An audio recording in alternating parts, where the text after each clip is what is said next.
Bonjour et bienvenue sur Bulle de Sérénité, le podcast qui te donne les clés pour retrouver ta boussole intérieure. Si tu te sens perdu, tiraillé entre tes différents rôles de femme, mère, épouse, professionnelle, et que tu rêves d'une vie plus sereine, alors tu es au bon endroit.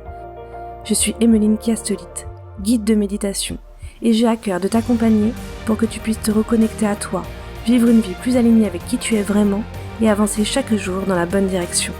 Alors c'est parti! Bonjour et bienvenue dans cet épisode 2 de Bulle de Sérénité. Aujourd'hui avec toi, je voulais échanger sur une idée reçue qui est que le meilleur moment pour méditer, c'est quand on est stressé. Souvent, c'est vrai que on se met à la méditation quand on est stressé, quand on sent qu'on en a besoin, qu'on a besoin de retrouver du calme. Et c'est vrai que la méditation est un outil formidable pour gagner en calme, en sérénité. Il y a plusieurs études qui ont démontré que la méditation pouvait aider à réduire le stress, l'anxiété sur le long terme. Et c'est quelque chose qu'on entend souvent. Je suis stressée, il faudrait que je fasse une petite méditation, ça m'aiderait. Oh, en ce moment ça va pas trop, j'ai beaucoup de stress, il faudrait que je médite.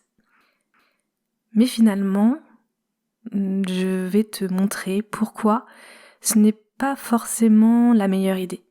En tout cas, méditer uniquement quand on est stressé, ou même pire, méditer quand on est en plein moment de stress intense est rarement une bonne idée. Alors, tout d'abord, lorsqu'on est stressé, on va avoir plus de difficultés à entrer dans un état de méditation.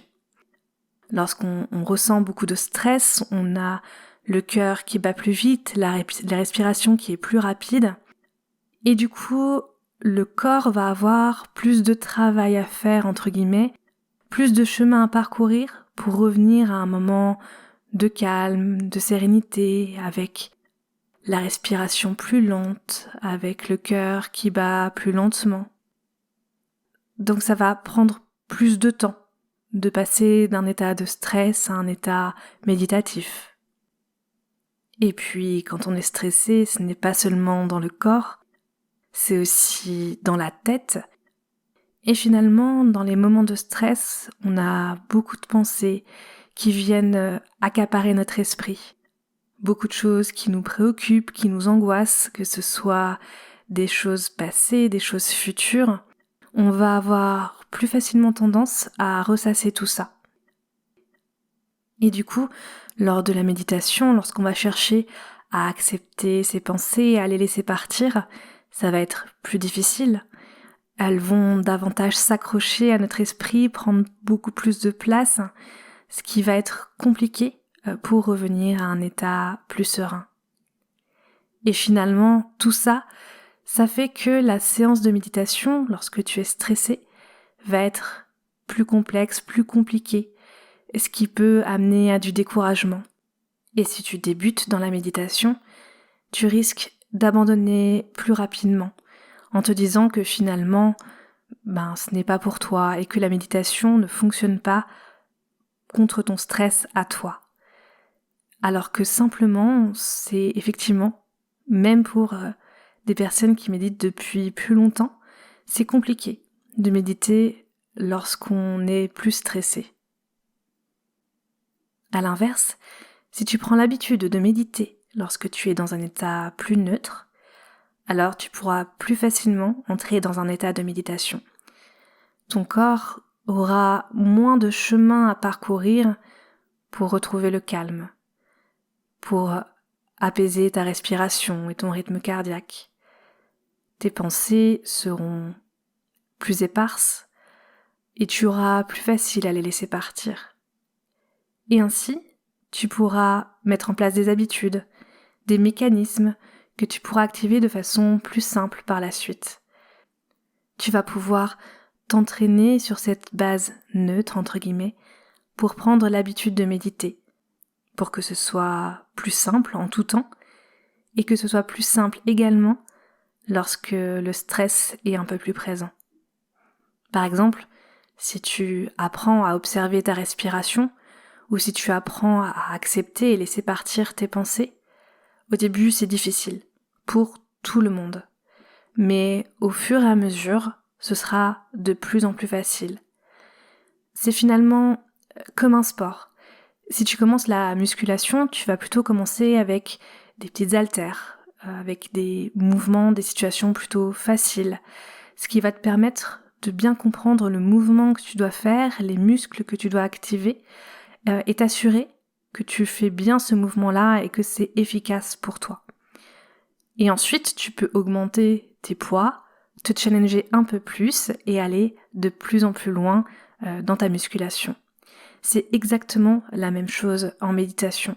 Tu vas commencer par des situations idéales, des situations plus faciles, où tu vas vraiment être dans un état neutre, en tout cas tu ne vas pas être particulièrement stressé, tu vas être dans un environnement calme, ce qui va te permettre de poser les bases et par la suite tu seras capable d'activer ces éléments-là, de méditer dans des situations un peu moins faciles. En tout cas, ça va être plus simple pour toi et ça va moins t'amener à du découragement.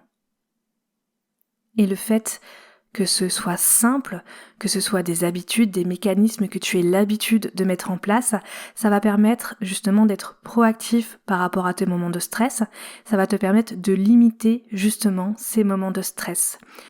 Tu vas avoir plus facile à écouter ton corps, reconnaître quand ta respiration est plus rapide, quand ton cœur bat plus rapidement, et tu vas te dire, tiens, là, le stress commence à pointer le bout de son nez et avant qu'il ne s'installe, mettre en place des outils efficaces au bon moment.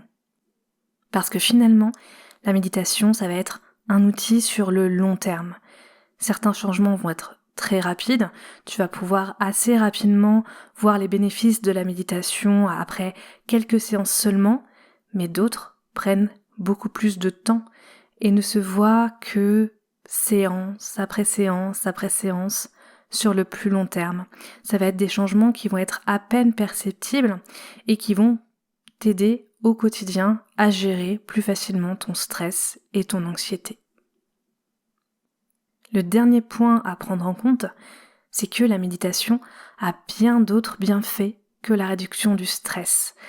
Même si, comme je l'évoquais au début, la méditation est un bel outil de relaxation et qu'il a effectivement beaucoup de bénéfices sur le stress, il y a également bien d'autres aspects de ta vie que tu peux améliorer, dans lesquels tu peux te sentir mieux grâce à la méditation.